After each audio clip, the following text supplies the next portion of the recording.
अगर किसी भी आदमी के हत्या होती है तो हर एक के हत्या बिश्नोई बनाम हत्या क्यों हो जाता है।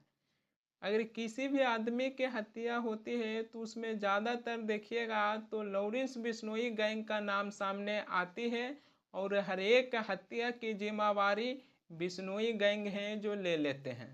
हम इसके ऊपर आज की इस वीडियो में बात करेंगे, लेकिन उससे पहले महाराष्ट्र में एनसीपी नेता बाबा सिद्दीकी की हत्या कर दिया गया है, उसमें भी बिश्नोई गैंग का नाम सामने आ रही है। दिल्ली में एक जिम के मालिक नादिर शाह की भी हत्या कर दिया गया था, तो उसमें भी बिश्नोई गैंग का नाम सामने आया था।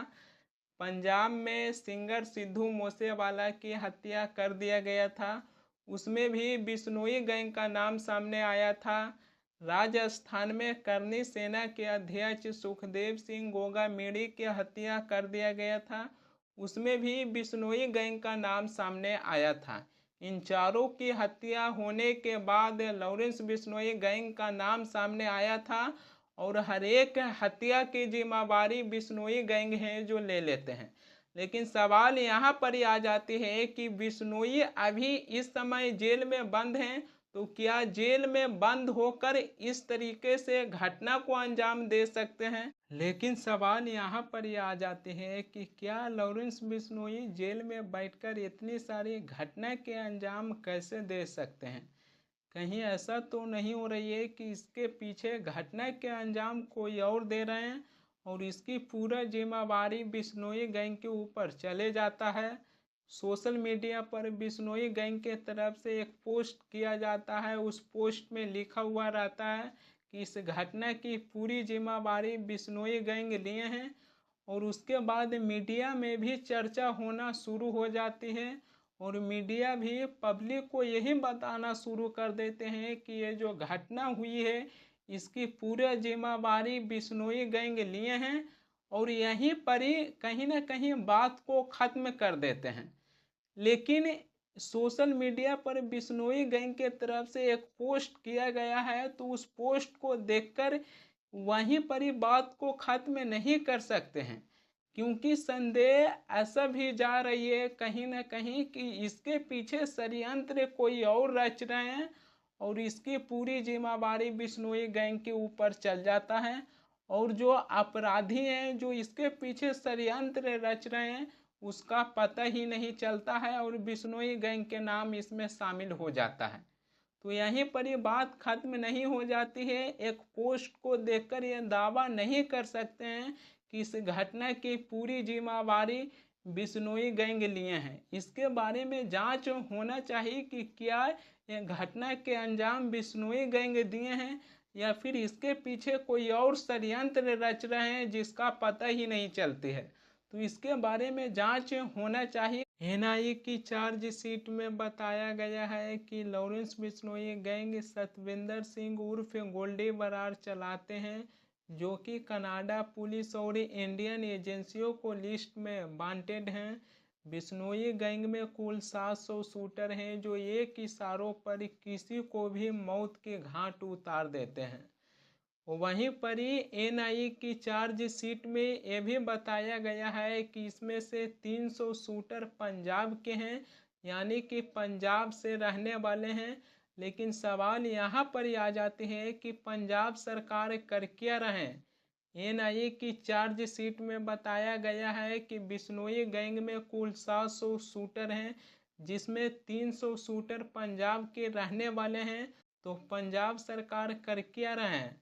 पंजाब के मुख्यमंत्री भगवंत मान हैं जो मीडिया में जाकर आम आदमी पार्टी के कामों को खूब गिनती करवाते हैं, लेकिन पंजाब से 300 शूटर बिश्नोई गैंग में शामिल हैं, तब क्या पंजाब सरकार है जो इसके बारे में सवालों का जवाब देंगे कि आखिरकार पंजाब से 300 शूटर बिश्नोई गैंग में कैसे शामिल हो गया।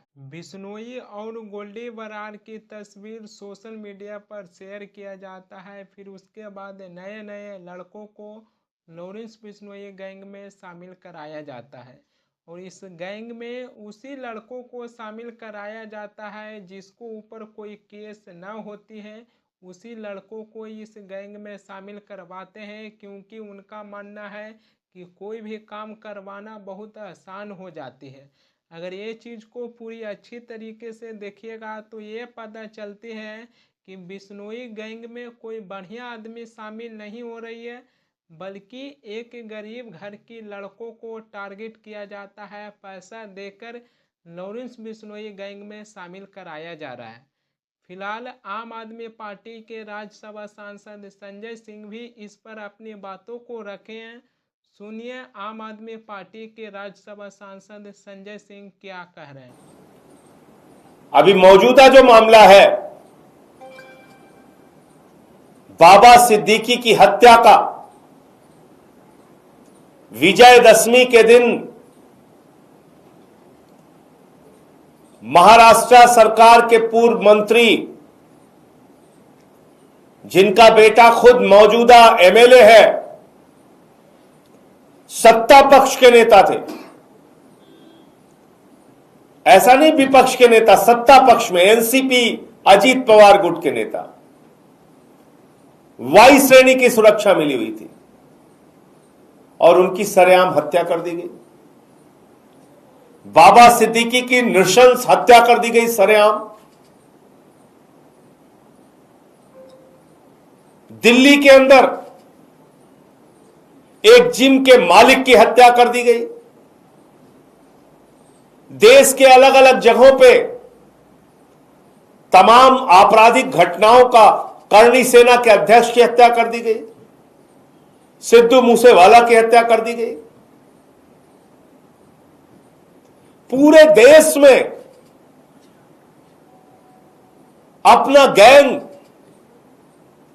लॉरेंस बिश्नोई गैंग के नाम पर संचालित कर रहा है। लॉरेंस बिश्नोई खुलेआम धमकी देता है, फिर मर्डर हो जाता है और पुलिस कुछ नहीं कर पाती। दिल्ली में जहां केंद्र सरकार बैठी हुई है, जहां की सुरक्षा की जिम्मेदारी अमित शाह जी के ऊपर है, नरेंद्र मोदी जी के ऊपर है, यहां पर जीके में एक जिम मालिक की हत्या हो गई।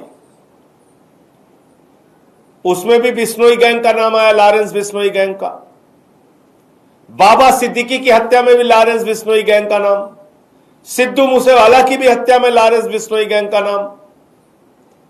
करणी सेना के अध्यक्ष के हत्या में भी लॉरेंस बिश्नोई गैंग का नाम। और वो व्यक्ति है कहां पे? गुजरात के अंदर। गुजरात की जेल से पूरे देश में गैंग को संचालित कर रहा है और पुलिस कुछ नहीं कर पा रही। लेकिन सवाल वहीं पर ही आ जाती है कि हर हत्या बिश्नोई बनाम क्यों हो जाता है।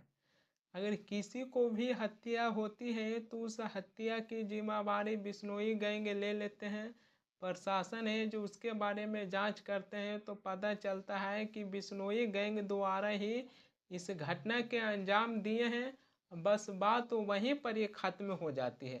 लेकिन इसके पीछे कहीं ना कहीं कोई है जो इसके पीछे षड्यंत्र रच रहा है, जिसके बारे में पता नहीं चल रही है। तो इसके बारे में जांच होना चाहिए कि इसके पीछे कौन षड्यंत्र रच रहा है, क्योंकि लॉरेंस बिश्नोई अभी इस वक्त जेल में बंद हैं और जेल में बैठकर इतनी सारी घटना के अंजाम कैसे दे सकते हैं। इसके बारे में जांच होना चाहिए कि लॉरेंस बिश्नोई गैंग में कौन ऐसा शख्स है जो इस तरीक़ा से लगातार है जो घटना के अंजाम दे रहे हैं और उसके बाद बिश्नोई गैंग इस हत्या की जिम्मेदारी ले लेते हैं। इसके बारे में जांच होना चाहिए।